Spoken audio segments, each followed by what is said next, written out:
What is up, enthusiasts? It is Cedar Flags here, and welcome back to another one of my videos. Today, we are going to be talking about Hersheypark in Hershey, Pennsylvania.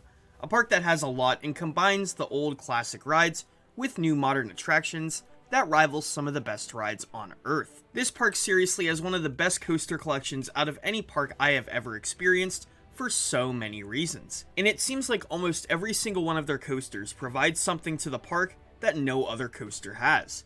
So today, I wanted to count down the top 10 coasters at Hersheypark, including the new for 2023, Wildcat's Revenge. This is Cedar Flags, and today, we are counting down the top 10 roller coasters at Hersheypark. So, we are starting off with some honorable mentions, and the first honorable mention I want to talk about is Laugh Track. Laugh Track came out in 2015 as a Maurer Ride spinning coaster. This ride is completely indoors, but it still has a great layout, as the ride overall just looks great while you're on it. For the next and final honorable mention, we go to Jolly Rancher Remix. This is a Vekoma boomerang, but completely themed after Jolly Ranchers. This has got to be one of my favorite boomerang style coasters because in recent years, like I said, they've added all this theming, and the ride includes a bunch, including a random flavor each ride, audio on the lifts, a tunnel customized for each flavor, and an amazing looking station. But finally, we are getting into the top 10, and starting off the list, I want to go to Trailblazer. This is an aerodynamics mine train coaster at the park, and though it isn't the most thrilling, it has a very big fun factor.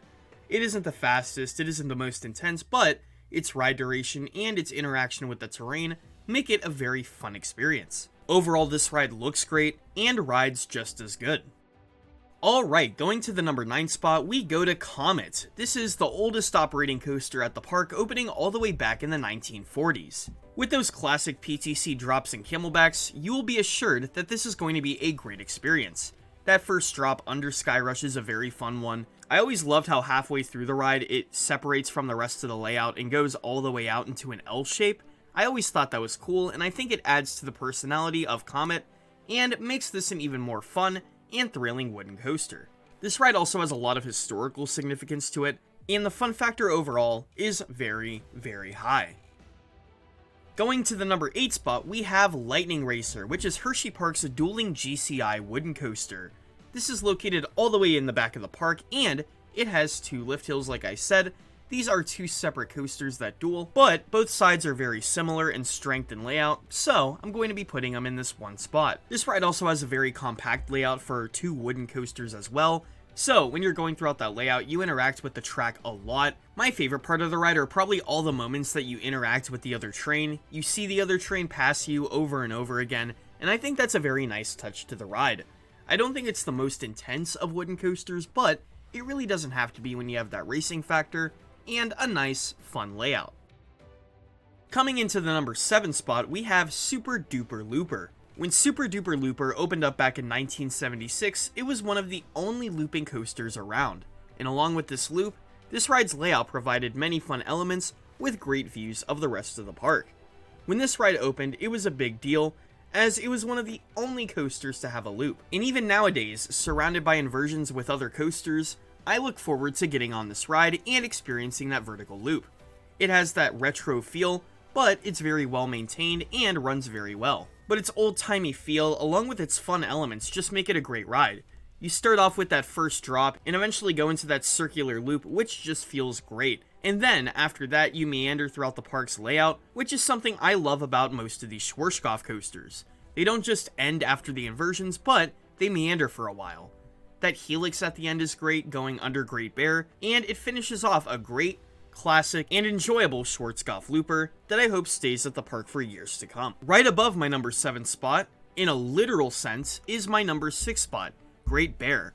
Now, when I say right above, this ride is literally located right above Super Duper Looper. So, this is a very unique B&M invert. This one might be the most unique, as it was built in a very interesting plot of land. A lot of these inverted coasters are built on very simple plots of land, but this coaster, like I said, was built on top of other rides, and on a hill as well. When it comes to the layout, that first drop starts everything off.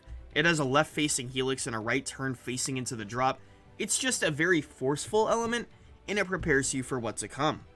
In the inversions, the loop, the Immelman, the zero-G roll, and the corkscrew, they all provide force. You mix that with some low to the ground turns and you get a great B&M invert.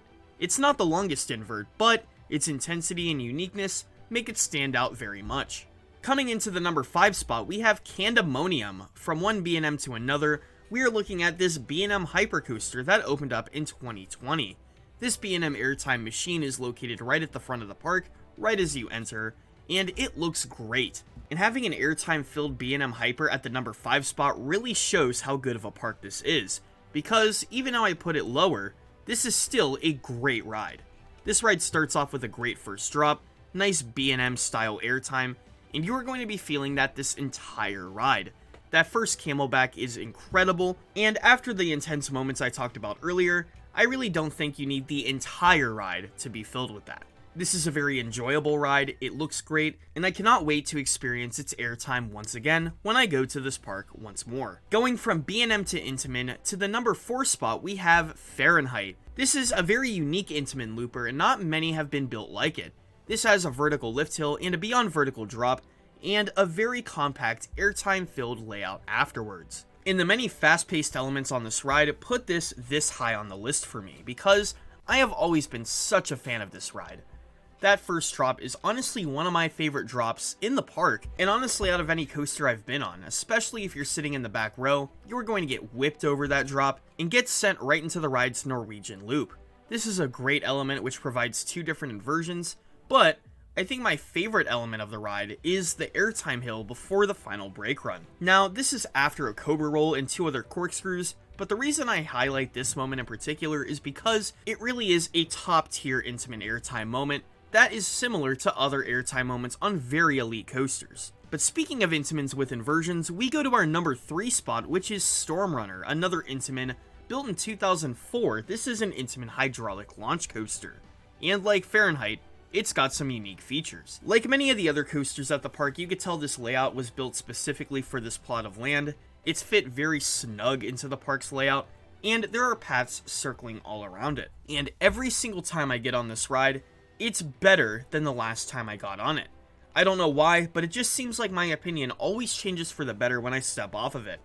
This ride is great, and even though it's not the longest, it provides some very intense elements for what it has.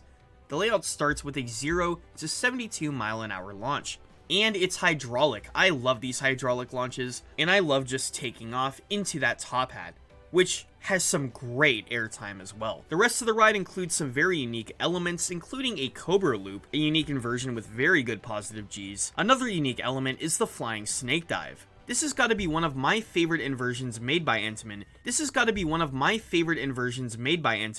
Continuing with the Intamin trend, we go to our number 2 spot, which is Skyrush. Skyrush is extremely intense, extremely unique, and unlike any other hypercoaster in the country. Intamin has made many hypercoasters, but few have a layout as compact and twisty as this one. When you look at the plot of land that this hypercoaster is in, it's honestly kind of shocking how they fit all of those elements into this one tiny plot of land. And while Candemonium has the out and back hypercoaster experience, this one is in this tiny little area, and you can feel the bite of every single element being pushed into this tiny plot. And trust me when I say, it's a good thing. It's nothing but intensity from that first drop to the final brake run. And man, talking about that first drop, it's gotta be one of the most intense on any coaster ever. The layout is filled with extremely intense airtime moments, including those camelbacks and a unique stangle dive. All of these elements combine to make a very intense and amazing roller coaster. Now, in 2024, this ride received a makeover. It has more theming and new restraints. Now, I did think the old restraints were fine, it still ranked very high, but overall, this is a very well-rounded and phenomenal Intamin hyper. But this and the number 1 spot are extremely close. In fact, in my overall rankings of all of my roller coasters, I have this and Skyrush 1 spot apart, just like this list. So let's get right into it.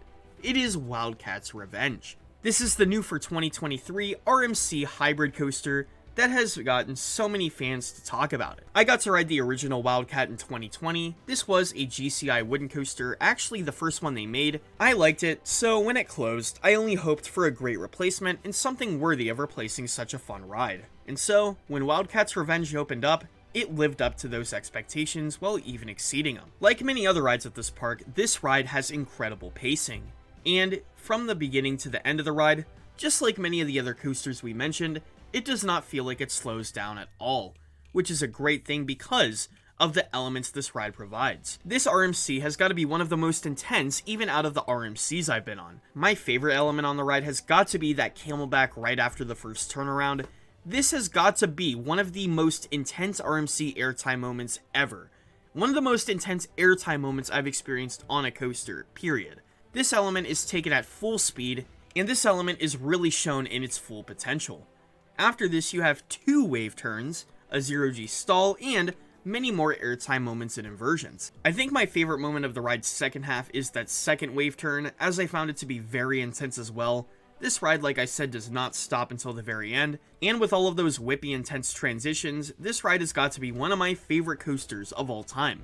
Both this and Skyrush are in my top 10 currently, so that really proves how great of a park this is. When you have a top 5 that's this impressive, we are of course talking about an amazing top tier park. Hershey has got to be one of my favorite parks for more reasons than just the rides. It has a beautiful atmosphere and a lot of food options, but its coaster collection is definitely a main grab for me. So let me know in the comments what your favorite coaster at Hersheypark is, and let me know if you've gotten to ride Wildcat's Revenge. Until next time, this is Cedar Flags, and I'll see you all later.